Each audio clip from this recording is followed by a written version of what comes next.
The Rings of Power begins by showing the atmosphere in Valinor during a time of peace. The bright light that shone upon the world at that time came from the two trees of Valinor, Topirion and Laurelin, known as the Silver Tree and the Gold Tree. The two trees were apparently of enormous stature and exuded dew, pure and magical light in liquid form. Meanwhile, Valinor, also known as the Undying Lands, was where the angelic beings, better known as the elves, lived. One day, a young female elf, Galadriel, tried to make her paper boat sail along the river. Galadriel attempted to prove to her friends that her paper boat could navigate the rushing river. However, some of her friends, who were jealous of Galadriel's success then, threw her paper boat with stones until finally, her paper boat broke and sank. Galadriel felt angry and wanted to hit one of the boys who made her paper boat break. At the same time, her older brother, Finrod, arrived at the place. He tried to stop her, who was about to fight with the boy. Finrod then picked up Galadriel's paper boat from the river and praised her for making a good one. He advised his little sister to learn to seek the truth in her own way because he wouldn't always be on her side to teach her. Finrod and the elves believed that the light of the two trees of Valinor would always shine upon the world and that a time of peace would last forever. However, their faith was broken when the Dark Lord, Morgoth, attacked Valinor and took away the bright light that had been shining upon the world. When the two trees of Valinor that lit the world were destroyed by Morgoth, the Legion of Elves sailed across the sundering seas to Middle-earth and waged a devastating war against the Dark Lord that lasted for centuries. After Morgoth was defeated, his Orcs army spread worldwide, led by his servant, Sauron, a powerful sorcerer. At that time, Galadriel's older brother, Finrod, died while hunting Sauron. Galadriel seemed so sad and devastated over her brother's death. When she was about to bury Finrod, Galadriel saw a scar on Finrod's chest that looked like a particular symbol and was a sign of Sauron before killing her brother. Galadriel then remembered Finrod, who swore to kill Sauron. But since Finrod had already been killed by Sauron, Galadriel was determined to kill Sauron to fulfill the last wish of her older brother. Galadriel then led a legion of elves to hunt Sauron and the orcs to the end of the earth. However, these efforts soon became pointless because Galadriel and her army needed help finding Sauron. Centuries later, after Morgoth and his army were defeated, peace again was back in the world, and the elves began to forget about the great battle. Most of them began to assume that Sauron was just a memory and that the threat, at last, was ended. However, it was not so with Galadriel, who believed that Sauron was still alive and insisted on finding him, then killing him to avenge the death of her older brother. Thousands of years later, Galadriel and a company of elves found an abandoned fortress in the northern wastelands of Forodwaith. They find evidence of black magic and an anvil bearing Sauron's mark, like the one on Finrod's body. Galadriel believed this was part of a trail left for orcs to follow. But one of her companions said that Sauron might have died long ago because the war broke out centuries ago. In the middle of their debate, Galadriel and her companions were suddenly attacked by a snow troll and sustained injuries before it was killed by Galadriel. She commanded that they continue the search, but the others refused because they assumed that Galadriel was too ambitious to kill Sauron and had another purpose that deviated from the task ordered by the High King. Meanwhile, in the wilder lands of Rivanion in the east of Middle-earth, two human hunters walked carefully through the area because they were afraid of the Harfoots. One of the three breeds of hobbits in Middle-earth, they were said to be very violent and cruel. However, the Harfoots are not as cruel as they are rumored to be. They fear the outside world, so they always camouflage to cover their existence. In addition, the Harfoots usually have their own communities and continuously move around following the changing seasons. One of them was a community of nomadic Harfoots who lived in the Rivanion region and were surprised to see human hunters passing nearby at an uncommon time of year. Meanwhile, a group of young Harfoots, including Nori Brandifoot and Poppy Proudfellow, went to a nearby farm to eat berries. Still, they returned to camp immediately when they found wolf footprints. Upon arrival at the base, Nori met her mother, Marigold, and put forward her wish to explore the outside world. Marigold looked surprised to hear her daughter's words. She immediately went against Nori's wishes, saying that the outside world was fierce and dangerous. Sometime later, a half-elf named Elrond got word of his best friend, Galadriel, who had just arrived in Lindon. Elrond seemed happy when he heard about Galadriel's return and immediately rushed to meet her. When they finally met, Galadriel then expressed her wish to Elrond to continue the search for Sauron and the orcs. Galadriel even begged Elrond, the herald and speechwriter for the High King, to convince the High King to provide more soldiers and supplies for her next quest. However, Galadriel's request had the partial support of Elrond because he believed Sauron was long dead and the orcs had been wiped out. He also pointed out that the High King had been kind enough and respected Galadriel's determined wish to avenge her brother's death. Elrond believed that the High King would not approve Galadriel's request to continue the search and would officially stop the hunting mission against Sauron and the orcs. Even so, Elrond promised her that he would arrange a meeting between Galadriel and the High King so that she could convey her wishes directly to the High King. Shortly after that, the High King, Gil-galad, awarded Galadriel and her companions for their efforts to eradicate the orcs for centuries. After that, Gil-galad announced that the war against Morgoth's army was over and that the elves would enjoy a life of peace. Gil-galad also grants Galadriel and her companions the great honor of sailing across the sea to Valinor, where they can live an eternal life in peace. Galadriel intended to turn down this offer, but Elrond convinced her it was time to stop fighting.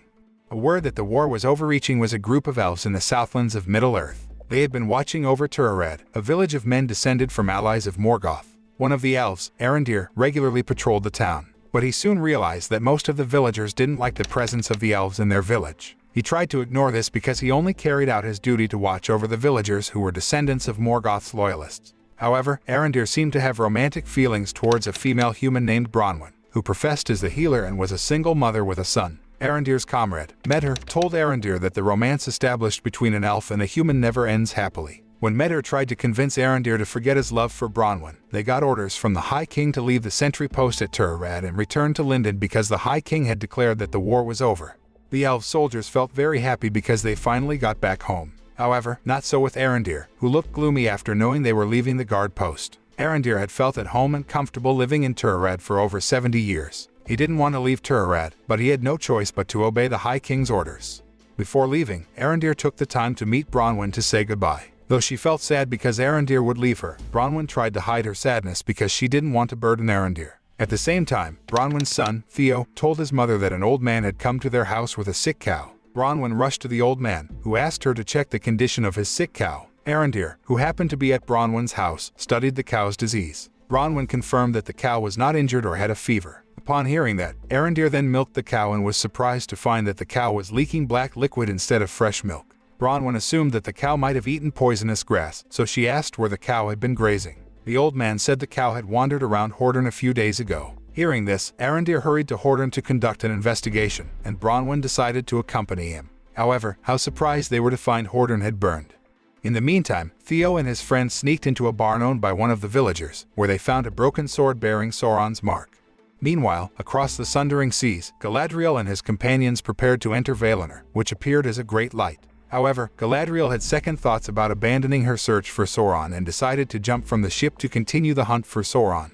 At the same time, a meteor flew across Middle-earth and crashed near the Harfoots camp. The curious Nori and Poppy then rushed to the location of the meteor crash and found a strange man in the crater. Nori intended to conduct an investigation by walking close to the strange man and was surprised to find him alive, surrounded by cold fire. When Nori touched his face, the strange man suddenly woke up and grabbed Nori's hand while screaming, causing a strong vortex of wind that lifted objects around them. Even though she was afraid, Nori tried to calm the strange man by looking at him directly, until finally the strange man calmed down and things began to get better. Because of feeling sorry, Nori also decided to help the strange man, but this was immediately opposed by Poppy, who assumed that the strange man might prey on them. However, Nori continued to convince her to help the strange man. They struggled to move him away from the crater and into a makeshift shelter. When observing the strange man's physical appearance more closely, Nori assumed that he was not a human or an elf, but Nori couldn't confirm that either. Meanwhile, in the ruins of Hordern, Arondir and Bronwyn found no survivors or bodies. They discovered a tunnel below one of the houses, and Arondir entered to learn where it came from. He intended to investigate the tunnel to uncover the fire incident that occurred in Hordern. He then asked Bronwyn to return to Turarad and warned the villagers to be careful. At the same time, in Lindon, Elrond met a great elven smith, Lord Celebrimbor, by order of Gil-galad, who assigned Elrond to help Lord Celebrimbor's new project. Lord Celebrimbor was planning to build a forge capable of creating powerful objects and required a workforce that High King Gil-galad could not provide. Elrond suggested that they look to the dwarves for help. Lord Celebrimbor agreed with the suggestion, and Elrond traveled to Khazad-dûm to meet with Elrond's old friend, Prince Durin IV. Upon arrival at Khazad-dûm, Elrond was surprised that he was not welcome there and invoked the right of the rock-breaking contest between himself and Durin. The next day, Nori visited the makeshift shelter to deliver food to the strange man. Once there, Nori was shocked because she didn't find the strange man anywhere. She tried to find the strange man around the place until finally finding the man who was carving something on a rock. She tried to greet the strange man, but she again went berserk and almost created a whirlwind like last night. Nori then said that she was the one who helped him and tried to convince him that she was only trying to help. When the strange man regained his composure, Nori then introduced herself. But the strange man didn't remember anything about himself when Nori asked about his origins. At the same time, Nori's father, Largo Brandifoot, assisted his fellow Harfoots in raising the wooden stake. However, the stake was too heavy, so Largo had difficulty holding it up and sprained his leg. Because of his sprained leg, it is feared that Largo will not be able to migrate with his people the following season. Meanwhile, swimming back to Middle-earth, Galadriel encountered a raft of stranded humans, escaping from a sea creature that destroyed their ship. Shortly after, the sea creatures returned to attack them, so Galadriel decided to swim away to save herself. After the assault, the only survivor was Halbrand, the Southlands, who finally reunited with Galadriel. Halbrand explained that he was escaping from orcs who had attacked his homeland. Galadriel glanced at the necklace worn by Halbrand and immediately realized that he was a king. Meanwhile, in the Khazad-dûm, Elrond lost the contest, which meant he was banished from all dwarven lands. As Durin escorted him out, he learned he was not welcome because he had not visited Durin for 20 years. Durin was offended that Elrond missed his marriage and the birth of his children. For the elves, 20 years was a short time. Still, Durin thought otherwise. Elrond, who felt guilty, apologized to Durin and begged to be reunited with Durin's wife, Disa, so that he could apologize directly to her. Seeing the sincerity on Elrond's face, Durin finally brought him to see his wife because they were also old friends. Disa was pleased to meet Elrond and didn't mind his absence from their wedding. After Disa encouraged Durin and Elrond to make up, Durin agreed to hear Elrond's proposal, which he later relayed to his father, King Durin III. In Turarad, Bronwyn told the villagers about the fire incident in Hordern and its residents who disappeared without a trace. Bronwyn also informed about the tunnel excavated very neatly and the possibility of the tunnel leading to Turarad, so she rushed back to warn the villagers. However, the villagers did not believe her words because she could not provide evidence to justify her theories.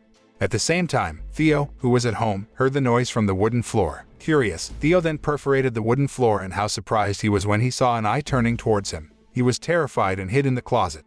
Shortly after, Bronwyn arrived at the house and found her place in a mess. There was a big hole in the wood floor. Bronwyn tried to find her son until finally, Theo showed up and asked her to go for help immediately.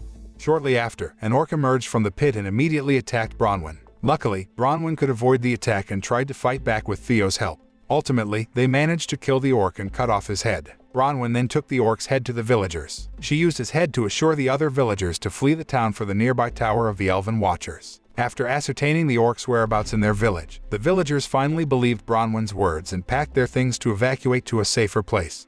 Shortly afterward, Bronwyn rushed back to her house and told Theo to pack their things. Theo brought the broken sword, which appeared to begin reforming after drawing blood from a wound on Theo's wrist. At the same time, Arondir, walking down the underground tunnel in Hordern village, was shocked to find an orc colony. He tried to escape and hide, even though he was eventually caught. In the evening, Nori and Poppy went to the strange man to tell him that the Harfoots were going to migrate. However, they realized he did not speak their language as he attempted to communicate something. Nori and Poppy later found the stranger looking at the stars. He then used magic to break open Poppy's lantern of fireflies and arrange them into a constellation that Nori did not recognize. Nori believed that they could help him by finding that constellation. Even though she did not understand the constellation, Nori knew where she could find information about constellations. Meanwhile, in Khazad-dûm, Prince Durin told his father about Elrond's proposal. At first, King Durin assumed that Elrond knew about their secret and came to Khazad-dûm to remove the precious thing they had just discovered. But Prince Durin convinced his father that Elrond didn't know about their discovery because he had known Elrond for years. The scene then turns to Galadriel and Halbrand trapped in a storm that makes their raft swirl in the middle of the sea. They tried to survive the crushing of the great waves, but Galadriel fell into the sea with the rope wrapped around her body. Halbrand, who saw Galadriel almost drowning, rushed to help her by cutting the rope and bringing her back up to the raft.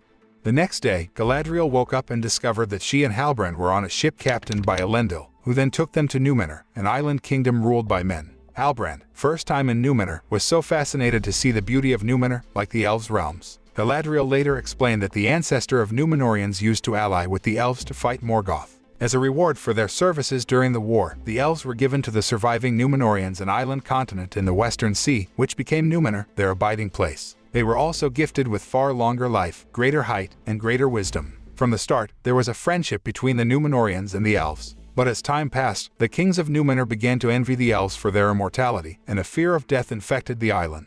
They founded many colonies in Middle-earth, North, and South. With the gradual creation of a colonial empire, the pride of the kings grew until they finally broke off their friendship with the elves. Galadriel and Halbrand were then taken to face the Queen Regent Númenor, Miriel, where Galadriel openly asked Queen Miriel to prepare ships and supplies so that she could quickly head to Middle-earth. Galadriel even alluded to the Númenorians' ancestors, who earned the island as a gift from the elves. However, Queen Miriel was offended by Galadriel's words while asserting that their ancestors paid her with their sacrifice so that the Númenorians owed nothing to the elves. In the middle of the debate, Halbrand attempted to resolve by asking Queen Miriel to consider Galadriel's request. At the same time, he and Galadriel would remain in Númenor until the Queen decided on Galadriel's request. Queen Miriel seemed to think of his suggestion and finally decided to consider Galadriel's request. After Galadriel and Halbrand left the palace hall, Queen Muriel asked Pharazôn about Elendil, the captain who saved Galadriel and Halbrand.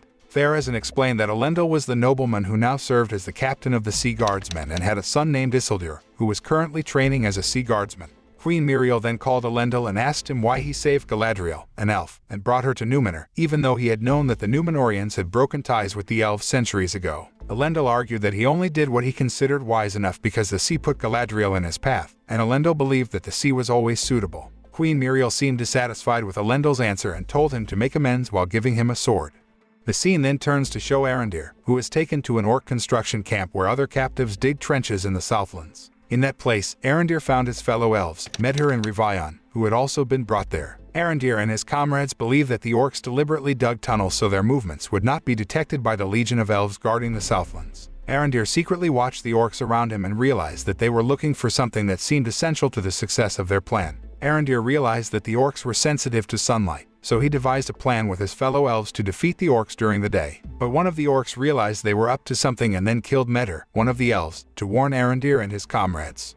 Meanwhile, Galadriel, instructed by Queen Muriel to remain in the palace, secretly fled toward the port and was about to steal one of the ships docked at the pier. However, the action was immediately stopped by Elendil, who made Galadriel surprised by speaking in the elf language. Elendil then told Galadriel about the Hall of Lore and decided to take her there. At the same time, Halbrand tried to apply for a job at the blacksmith workshop but was rejected because he was not a Númenorian. He also experienced bullying by the Númenorians, who considered themselves more robust and respectable than ordinary humans like Halbrand. Out of annoyance, he stole the guild crest belonging to one of the Númenors, a unique identification belonging to the Númenorians. However, the action was caught, and Halbrand was in a fight with a group of residents. He was finally arrested by the royal guards on patrol. In the meantime, Galadriel had arrived at the Hall of Lore. She seemed surprised to learn that the last king of Númenor, Tar Palantir, still valued the friendship between the Númenorians and the elves. Elendil said that the last king of Númenor was even forced to give up his throne. He was exiled by his people for his loyalty to the elves. Afterward, Galadriel tried to find information about Sauron's mark through an ancient record that may have been kept in the Hall of Lore. While observing Sauron's mark, Galadriel realized that it was not a sign, but a map of the Southlands, where Sauron would establish a new empire to carry on Morgoth's plan to rule the world and spread evil across the globe. The scene then shows the Harfoot's elder, Sadok Burrows, training the Harfoot children's mentality and dexterity as they migrate. At the same time, Marigold looked anxious because of her husband's condition, who has not fully recovered from a sprain. Largo tried to calm his wife by saying they would not experience any obstacles as long as their wagon was at the forefront when migrating. Meanwhile, Nori and Poppy sneaked into Sadok's tent, stole some pages of the book about the constellations, and intended to hand over the book to the strange man. Shortly after, the stranger secretly visited the Harfoot's camp to meet Nori and Poppy. Nori then handed the book to the stranger, who read it by the campfire. However, the book's pages were burned due to a lack of caution. They caused an uproar that attracted the attention of the other Harfoots. The existence of the strange man was finally known by the Harfoots, who then cornered Nori for smuggling a stranger into their community. Sadok, the elder of the Harfoots, put Nori and her family in the back row when they migrated as punishment for Nori's actions.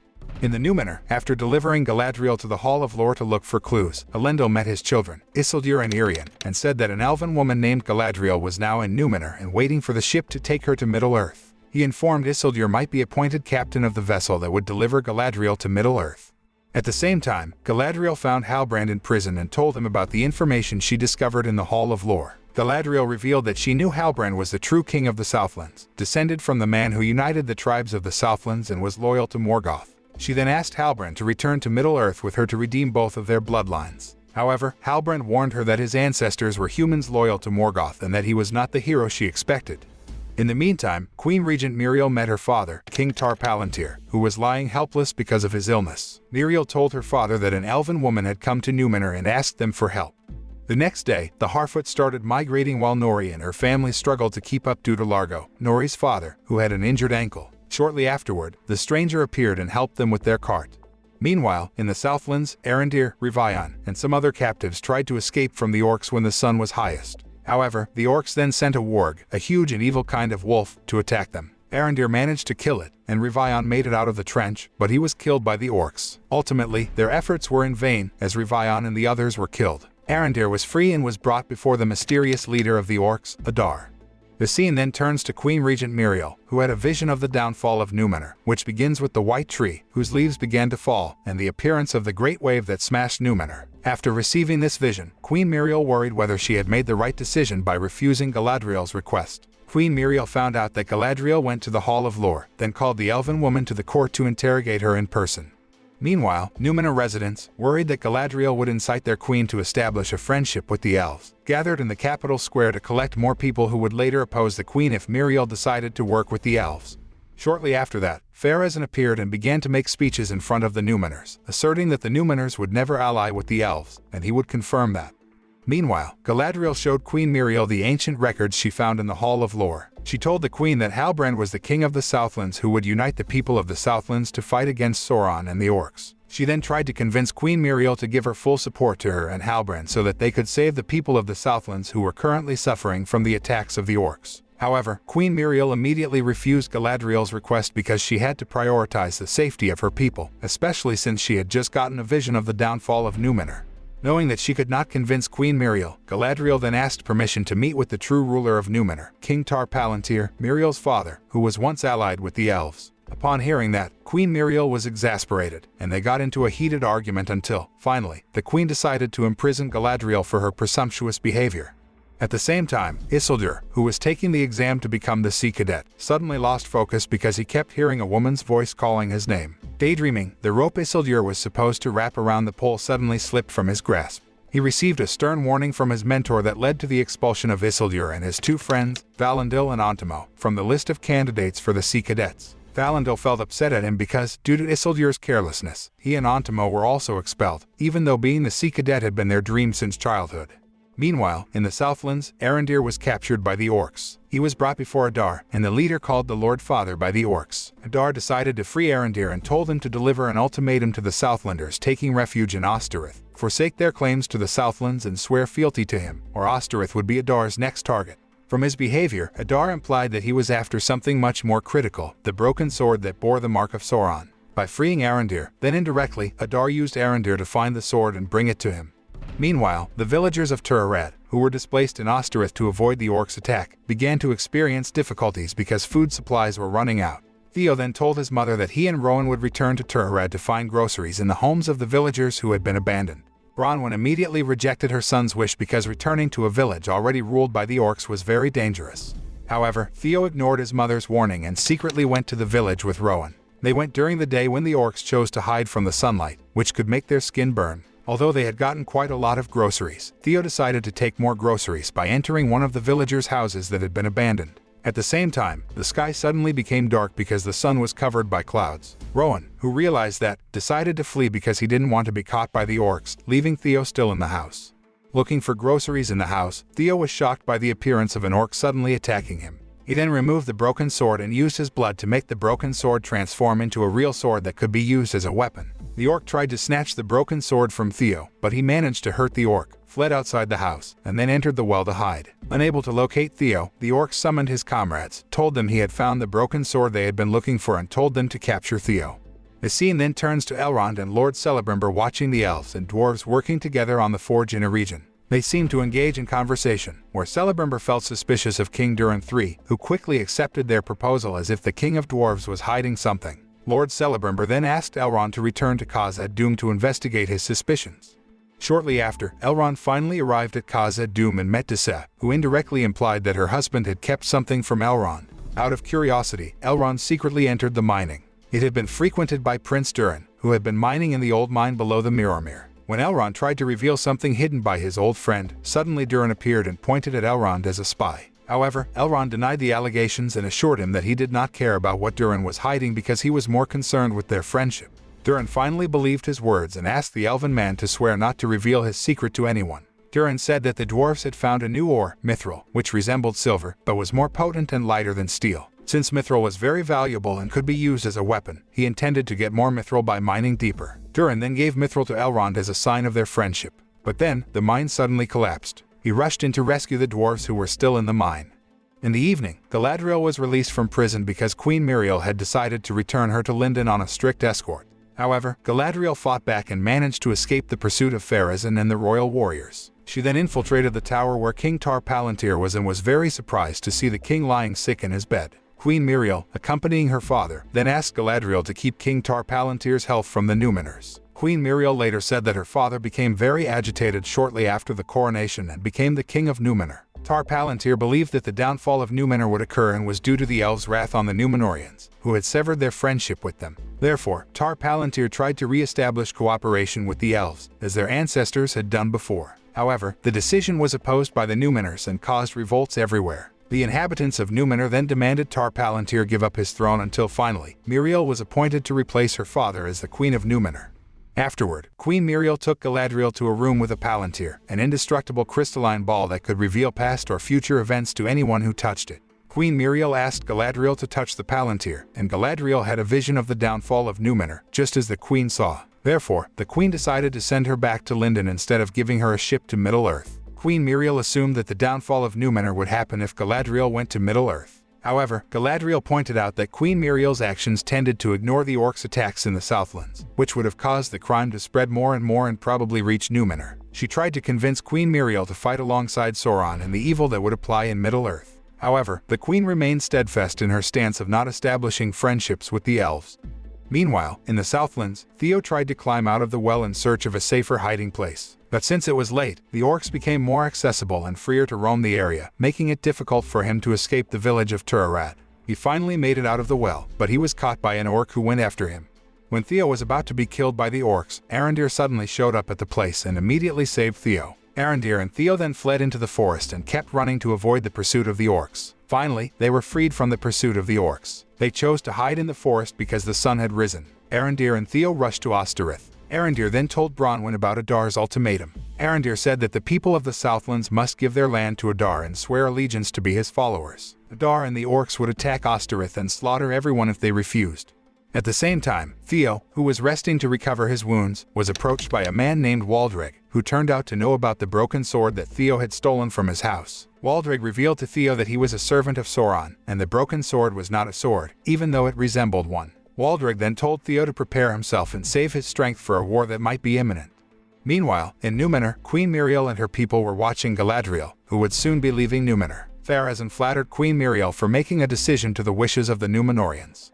After Galadriel's departure, Pharazôn intended to organize a party in the palace to celebrate Queen Muriel's decision to refuse to cooperate with the elves. However, on their way to the castle, they were struck by the petals of the white tree. It began to fall as if accompanying Galadriel's departure. Queen Muriel, who saw that, then assumed that the petals of the white tree that had fallen were a sign of the elves' disappointment over her decision to refuse to help Galadriel. Therefore, Queen Muriel immediately summoned all officials and nobles to the palace and announced that she would escort Galadriel directly to Middle-earth to save the inhabitants of the Southlands. Queen Muriel made that decision because, as human beings, they had a responsibility to help the people of the Southlands who were fighting against the Orcs. Queen Muriel didn't force her people to come along and help her on the battlefield. However, after listening to the Queen's speech, the conscience of the Numenors became aroused. They voluntarily offer themselves to join the forces that would assist the struggle of Galadriel and Queen Muriel, including Isildur and her two companions. Elsewhere, an orc named Grugzuk reported to Adar about the excavation of the completed tunnel. Hearing that, Adar then ordered Grugzuk to gather the legions of orcs because they would start a massive assault.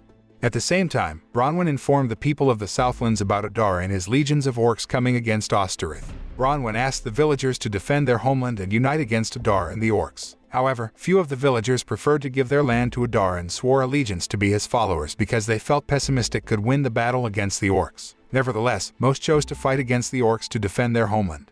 The scene then turns to the Harfoots resting in a forest after a long journey. Nori and Poppy were looking for groceries when they accidentally found footprints of a wolf in the woods. They rushed to report it to one of the Harfoots' elders, Malva, who immediately decided to leave the forest. However, when they were about to leave the woods, a pack of wolves appeared and attacked them. Nori and the others rushed away, but Nori put up a fight, and a wolf was about to pounce on her. Luckily, the stranger got there on time and saved Nori. The stranger then used his magic power to drive out the pack of wolves so that it no longer disturbed the Harfoots. Nori then realized that the stranger had a wound on his hand after using his magic power. She rushed to concoct herb plants for medicine to heal the stranger.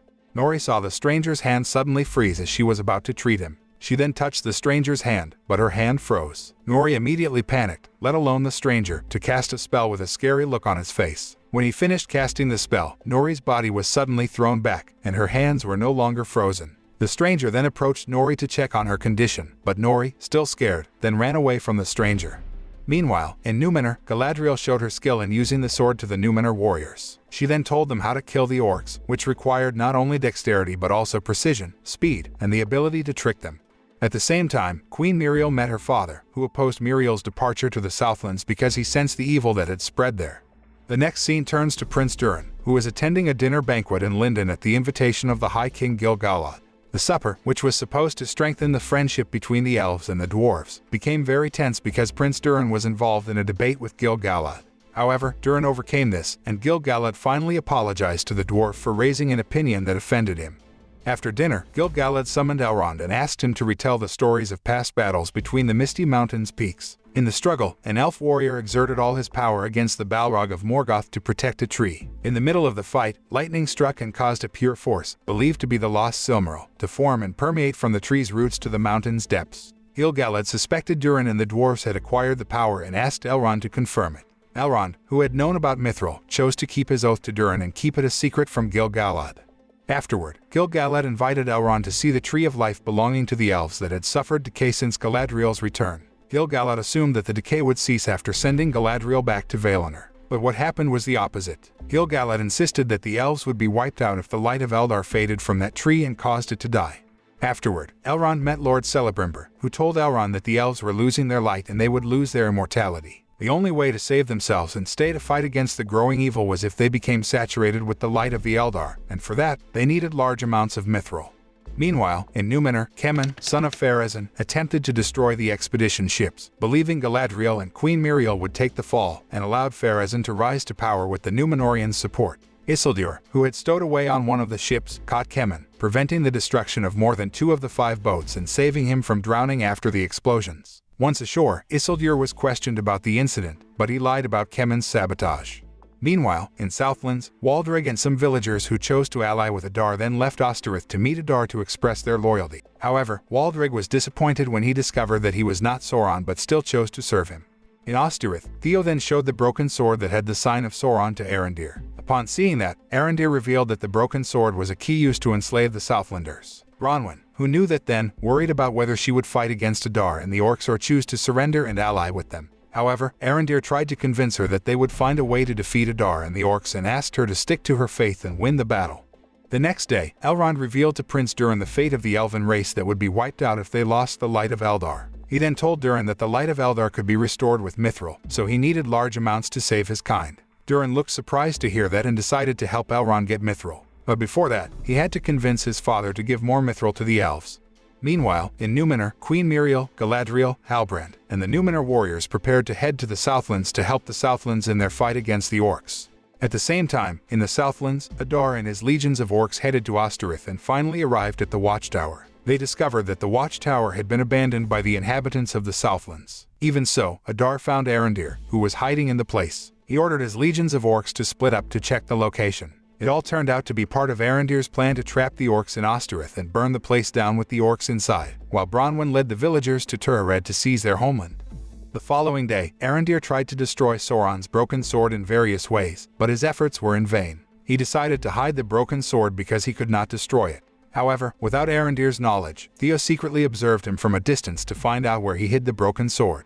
After that, Arondir and Bronwyn gathered the villagers to convey their strategy against Adar and the Orcs. The villagers began to prepare weapons to fight and defend themselves against the Orcs' attacks. While Bronwyn and the others fought against the Orcs, the elderly and children took refuge in prepared shelters. In the evening, the villagers occupied their positions. They were preparing to attack Adar and his regions of the Orcs. Bronwyn barely made a fatal mistake before starting the attack, but she managed to get over it and launched a surprise attack toward the Orcs. Seeing the signal sent by Bronwyn, Arondir and others rushed to launch attacks against the Orcs who attacked them from various sides. The residents of the Southlands were trying to defend themselves from the attacks of the Orcs, who were far more numerous. Despite being overwhelmed by the Orcs' attack, Arondir and others managed to win the battle. However, during the victory, Arondir noticed something strange when he saw one of the Orc bleedings in red instead of black as usual. Arondir, curious, took off the Orcs' helmet, surprised that the army they defeated was not the Orcs but the traitorous villagers who had abandoned them for Adar disguised as Orcs. Shortly afterward, from the shadows of the trees around the village, the true Orc army rained down arrows, killing many villagers and severely wounding Bronwyn. Finding refuge in the shelter, Theo and Arondir cauterized Bronwyn's wound to stem the bleeding. Not long after, Adar and his orcs broke into the shelter and demanded the location of the broken blade. Arondir tried to negotiate, but the orcs continued to slay more people until they got what they wanted. Because Adar didn't want to kill more people, Theo finally told him the location of the broken blade. After he got the broken sword, he proclaimed the victory and ordered the rest of the humans to be slain. At the same time, the Númenórean army suddenly arrived and slew the remaining orcs, saving the villagers. Upon knowing that, Adar gave Waldreg a task before attempting to escape. Adar tried to flee to the forest while carrying a bundle of cloth, but Galadriel and Halbrand chased after him and finally managed to capture the Lord Father of the Orcs. Halbrand was overwhelmed with vengeance and anger, then tried to kill Adar. But Galadriel immediately stopped him while telling Halbrand that Adar was not Sauron. She confirmed that she would interrogate Adar to uncover where Sauron was and the plans he was planning to run. Galadriel then took Adar to Tir-Arad and held him in a warehouse to be interrogated. She knew about Adar's origins as one of the Moriandor, the elves corrupted by Morgoth, the first orc later referred to as Uruk. When Galadriel inquired about where Sauron was, Adar said he had killed him because he had sacrificed many orcs to carry out his plan to rule Middle-earth. Adar, who considered the orcs his children, decided to become the Lord Father, leading the orcs to rule Middle-earth. However, Galadriel could not believe Adar's assertion that he had killed Sauron because she felt confident that Sauron was still alive and was gathering the strength to carry out his plan. Adar deliberately provoked Galadriel's anger and tried to kill him with his blade. However, Halbrand suddenly appeared and prevented Galadriel from killing Adar. Galadriel then left the place with a bundle of cloth that Adar had brought. After defeating Adar and his orcs, Queen Miriel and the Númenor warriors celebrated with the people of Southlands. Queen Miriel introduced Halbrand as the true king of the Southlands to Bronwyn and the villagers, who then paid homage to Halbrand as their new king. On the other hand, Galadriel approached Arondir and handed him the bundle of cloth she had taken from Adar. Arondir then gave the cloth bundle to Theo and told him to hand it to the Númenor soldiers to be thrown into the sea when they came home. However, Theo was surprised when he found out that the contents of the cloth packet were an axe, not the broken blade of Sauron. The scene then switches to Waldreg, who turns out to get the broken sword from Adar before he tries to escape. Waldreg then brought the broken blade to the watchtower and planted it into a mechanism, causing a nearby dam to open. Because the dam barrier had been opened, the river water only flowed through the tunnel dug by the orcs, leading to a volcano and clashes with magma, resulting in the mountain's eruption and a pyroclastic cloud that approached the village. Seeing that, the villagers rushed to a safer place, while the orcs took advantage of the opportunity to launch an attack. Shortly after that, the volcano burst of hot lava began to rain down on Tir-Arad, but Galadriel did not leave the place to save herself. After the volcano eruption, Tir-Arad was covered in thick fog due to the dust from the lava spray. The flames were still visible in some corners of the village as Galadriel tried to rise up and help some survivors until finally, he met Theo, who was trying to find his mother. At the same time, Queen Miriel and her soldiers survived, then helped the surviving villagers and led them to safety. Isildur and Queen Miriel tried to rescue some villagers trapped under the rubble. Isildur was trapped in the wreckage, and Queen Miriel could not escape when the hot ashes of the volcano hit her eyes. Meanwhile, Nori and the Harfoots finally arrived in the region affected by the volcanic eruption. Sadok saw an area burned to the ground by a volcanic eruption. He said the volcano erupted because a crime had spread in the Southlands. At the same time, the stranger approached a tree that had died from a volcanic eruption and then touched it while muttering something. Sadok and the Harfoots assumed that the stranger wanted to fix the tree with his magic power, but what happened was the opposite. When the stranger finished the spell, suddenly, the tree branch fell and struck Nori and her sister, Dili, who happened to be not far from the tree. Sadok and the Harfoots, who saw the incident, rushed to help Nori and Dili, and they seemed afraid of the stranger. Meanwhile, in Khazad-dûm, Elrond met with King Durin and begged the King of Dwarves to be willing to help the elves, who were threatened to perish. However, the King of Dwarves refused to support the elves, so Durin apologized to Elrond for disappointing his best friend.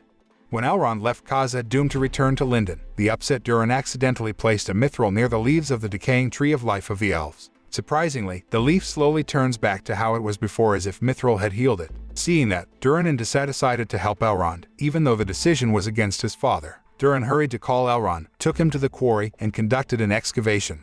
Soon after, they finally found a large amount of mithril under mining. However, their excavation was immediately known to King Durin. He immediately took decisive action by expelling Elrond from the entire dwarves' territory and revoking Durin's status as the crown prince and heir. King Durin then expressed his disappointment with his son for opposing his decision and choosing to help the elves.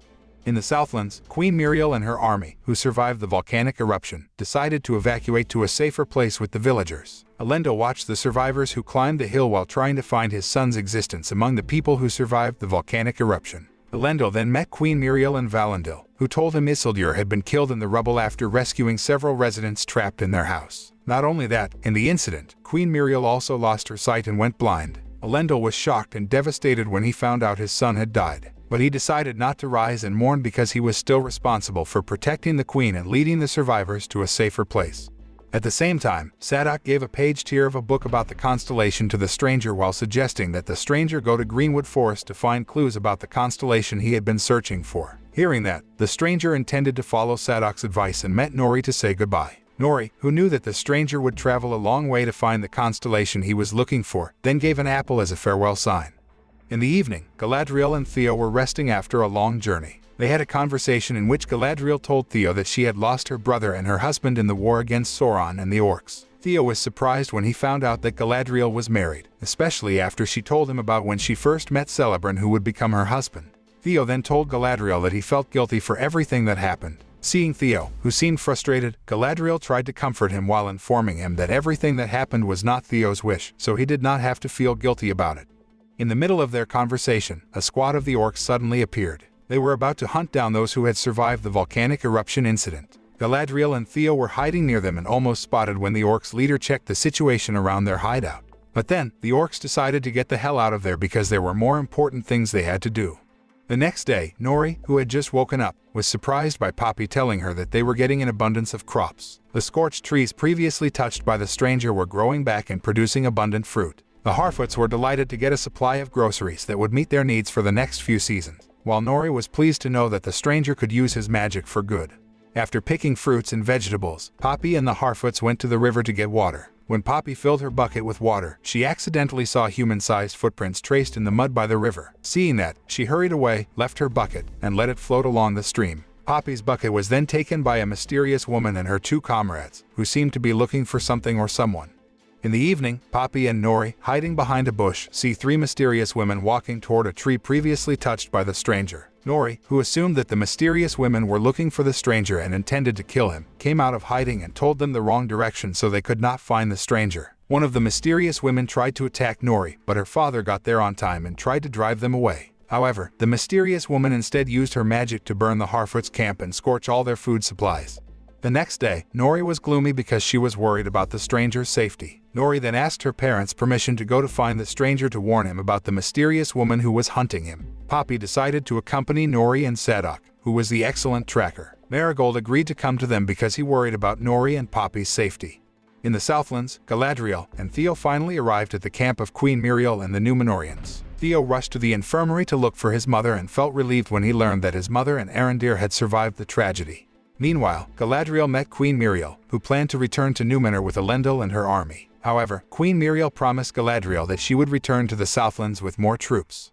While Galadriel intended to go to Lindon to report Adar and his orcs' movements to Gil-galad, Bronwyn and the Southlanders planned to go to Pelargir, the old Númenórean colony in Anduin, to start a new life. Arondir then took Galadriel to see Halbrand, who was seriously injured by the incident. Knowing that Halbrand would not survive if he remained in the camp, Galadriel decided to take Halbrand to Lindon so the elves could treat Halbrand. Galadriel and Halbrand rushed to Lindon on horseback while the Southlanders joked Halbrand as their king and delivered his departure. Meanwhile, in the Khazad Dûm, King Durin ordered the dwarves to close the mithril mine. Before leaving, the king threw the leaves of the elves' tree of life into the mithril quarry. The leaf then burned and brought up the figure of Balrog, who seemed to rise again. In the Southlands area that was affected by the volcanic eruption, Adar and his orcs then celebrated the victory for successfully carrying out their plan. Adar then changed the region's name to Mordor and claimed the territory as his power area. The next day, the stranger finally arrived at Greenwood and met the three mysterious women. Instead of attacking the stranger, they worshipped him and called him Lord Sauron. Meanwhile, Elrond and Celebrimbor seemed to engage in serious discussions to find a solution to the problems the elves were facing after King Durin refused to help them. At the same time, Galadriel and Halbrand arrived at Lindon, where Galadriel then asked Elrond and Celebrimbor to treat the severely wounded Halbrand. A few days later, Halbrand finally recovered and went to Celebrimbor in his workshop to express his admiration for Celebrimbor, the legendary elven smith whose craft was very famous in Middle-earth. Halbrand looked at some gemstones owned by Celebrimbor and inquired about their advantages. Celebrimbor said that the gems were given the power of Valinor. Even so, he could not use the gemstones to save the elves whose lives began to fade in Middle-earth. Therefore, they still needed large amounts of mithril to save the elves from destruction. Upon learning that, Halbrand suggested that Celebrimbor mix Mithril with the gemstones that he had to get the same strength as Mithril. Celebrimbor seemed to consider Halbrand's suggestion, although he doubted it would work. Meanwhile, in Numenor, Pharazôn assembled some of the best painters to paint King Tar-Palantir, whose life might not be long. One of the chosen painters was Isildur's sister, Irian, who had an hour to paint the king. When she was painting, suddenly, the king was delirious and thought of Irian as Queen Miriel. Irian tried to summon the servants, but the king got out of bed and told her to enter the room where Palantir was. The scene turns to Lindon, where Gil-galad is discussing with Elrond, Celebrimbor, and Galadriel to find a solution to their problem. Celebrimbor then told Halbrand the suggestion, but Gil-galad immediately rejected it because he thought only Mithril could heal the elves' tree of life and maintain the elves' existence in Middle-earth. When Gil-galad engaged in a debate with Elrond and Celebrimbor, Galadriel instead realized that Celebrimbor mentioned exactly the same sentence Adar had said about Sauron. After Gil-galad and Elrond left the place, Galadriel asked Celebrimbor about the sentence, but Celebrimbor didn't seem to remember much from where he heard it. Galadriel, who assumed that Celebrimbor might have listened to the sentence from Halbrand, ordered one of the elves to investigate the genealogy of the kings of the Southlands and asked him to keep it a secret from anyone. On the other hand, Elrond managed to convince Gil-galad to give them a chance to try the way proposed by Halbrand to save the elves in Middle-earth. Celebrimbor and his team rushed to do their work, assisted by Halbrand. In the evening, the three mysterious women told the stranger that she was from the land of the East, or known as Rhûn. They told the stranger that he was the Dark Lord with great power to rule the world. However, since the stranger could not control his power, they were also sent to help him. At the same time, Nori and the Harfoots, hiding behind the bushes, saw the stranger tied to a tree by the mysterious woman. Nori and the others secretly approached the stranger and released him. However, how surprised Nori and the Harfoots were when they found out that the stranger was one of the mysterious women in disguise. They then attacked Nori and the Harfoots until finally, the real stranger arrived and attacked the mysterious woman. They were then involved in a fierce fight, but the stranger soon became overwhelmed when facing the three women. When he was desperate, Nori stole the staff of one of the women and gave it to the stranger, saying that he was not an evil man. Upon hearing that, the stranger rose and successfully defeated the mysterious woman, who realized that the stranger was not Sauron, but Ishtar. Due to the attack from the mysterious woman, Sadok suffered quite severe injuries. He died after his last wish to see the sunrise was fulfilled. Meanwhile, Queen Miriel and her army, who had just arrived in Numenor, were shocked by the atmosphere of Numenor filled with black flags, signaling that the Númenóreans were mourning the death of King Tar-Palantir. The scene turns back to Celebrimbor, who continued to fail while trying to unite the Mithril with the gemstones he had. Galadriel, who knew that then, suggested they took a break because they had been pushing themselves too hard lately. Galadriel's words inspired Halbrand, who suggested that they lower the pressure when uniting Mithril and the gemstones.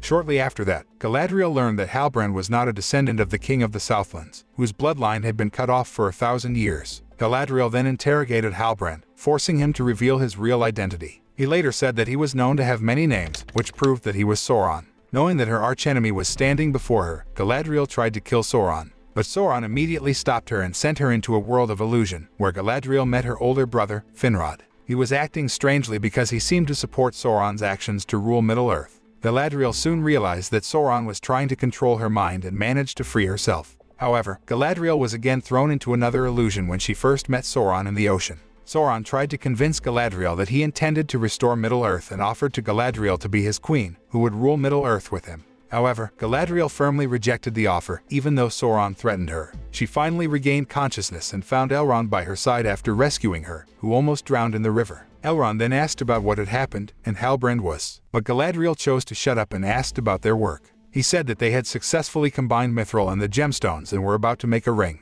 Knowing that their work might have been influenced by Sauron's evil forces, Galadriel then asked Celebrimbor to make 3 more rings to suppress them. However, to make the other 3 rings, Celebrimbor needed gold and silver from Valinor, so Galadriel had to give up Finrod's dagger made of gold and silver from Valinor. They finally managed to make 3 rings that were then called the 3 Rings of Power, which only the elves could wear. The 3 Rings of Power were free of Sauron's influence, as he did not have a hand in their making. However, they were still forged by Celebrimbor with the arts taught to him by Sauron. Meanwhile, after the stranger defeated the mysterious women, Nori and the Harfoots returned to the Harfoots' camp. The stranger then told Nori that he would proceed to Rhûn to find clues about the constellations. Nori intended to accompany him. Surprisingly, her parents permitted her to go. She said goodbye to her parents, Poppy and the Harfoots, who were very proud of Nori for her bravery and concern for the stranger. The series ended by showing Sauron, who arrived in Mordor and decided to claim the region as his territory. Sauron intended to muster strength in Mordor to realize his ambition to rule Middle-earth. The moral that can be learned from this movie is, like Galadriel said, it darkens the heart to call dark deeds good. It gives a place for evil to thrive inside us. Every war is fought both without and within. Of that, every soldier must be mindful.